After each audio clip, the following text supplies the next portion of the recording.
The call came while I was still sitting in my car, engine off, hands on the steering wheel. My boss's words still ringing in my skull like a verdict. You're a liability. 5 minutes earlier, I'd had a job, a badge, a salary that pretended loyalty still existed. Now, my phone vibrated again. I almost ignored it. Almost. "Dad!" My daughter's voice broke before the sentence did. "Dad, your $60,000. It's all gone." I didn't ask how. I already knew. The air inside the car felt thinner, like it had been measured and rationed. I breathed carefully, slowly, as if panic were something I could outthink. "Gone how?" I asked. A pause, then a sob she tried and failed to swallow. "They said the investment was safe. Mark said he'd handle it. He said—" Mark, my son-in-law. The name landed without emotion. That scared me more than rage ever could. I looked through the windshield at nothing in particular. 2 losses, 1 job, 1 lifetime of savings. 5 minutes. I felt something shift, not break, but align, like gears locking into place. That was when my phone rang again, a different number. I answered. "If you want to join Thanksgiving," my daughter-in-law snapped, voice sharp with practiced cruelty, "come wash the dishes. You're not family if you don't contribute." Silence stretched. Then I said one word, "Enjoy," and ended the call. That night I didn't sleep. Not because I was afraid, because patterns were forming. My firing wasn't random. I'd been let go days after refusing to approve a vendor contract Mark had quietly recommended to my company, a company he didn't officially work for but consulted with, for a fee he never mentioned. Coincidence is the lie people tell when they don't want to finish the thought. My savings hadn't vanished overnight.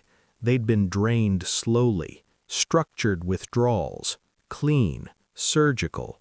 Someone who understood systems, someone who knew me.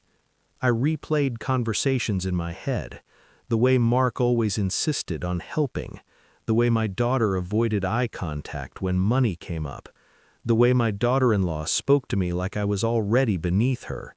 They didn't see a father, they saw a resource, and when resources run dry, you discard them. I checked my email, old confirmations, foreign accounts I'd opened years ago, quietly, legally, untouched, a secret not even my wife had known before she died. I felt grief then, briefly, for her, for what she'd see now. But grief is inefficient. I needed clarity.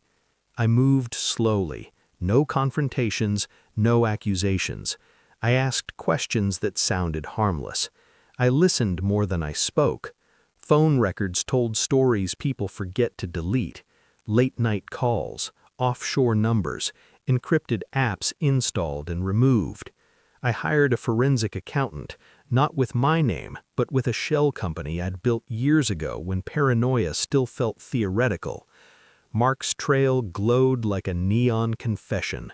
Kickbacks, insider leaks, my termination justified through documents he helped draft.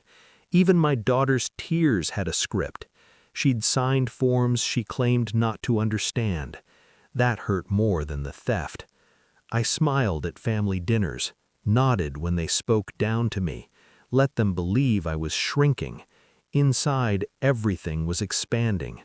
The accountant sent the final report at 2:17 a.m. I didn't open it immediately.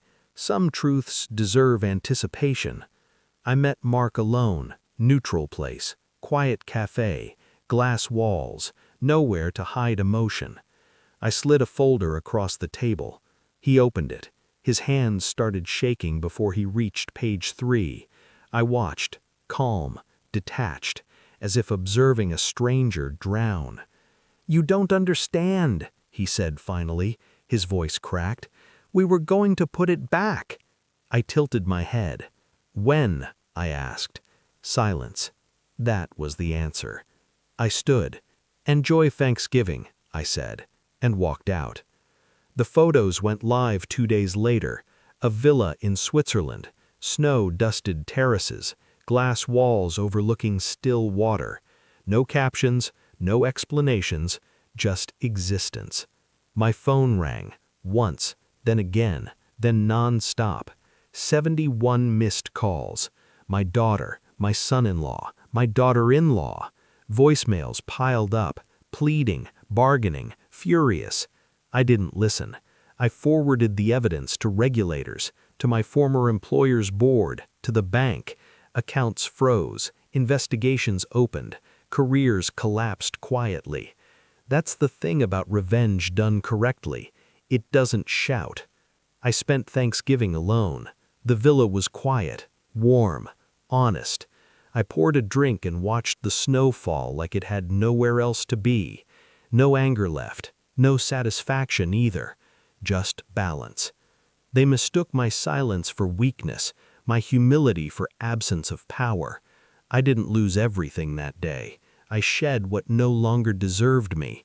And when the phone finally stopped ringing, I knew one thing with absolute clarity. They were never my family. They were my lesson.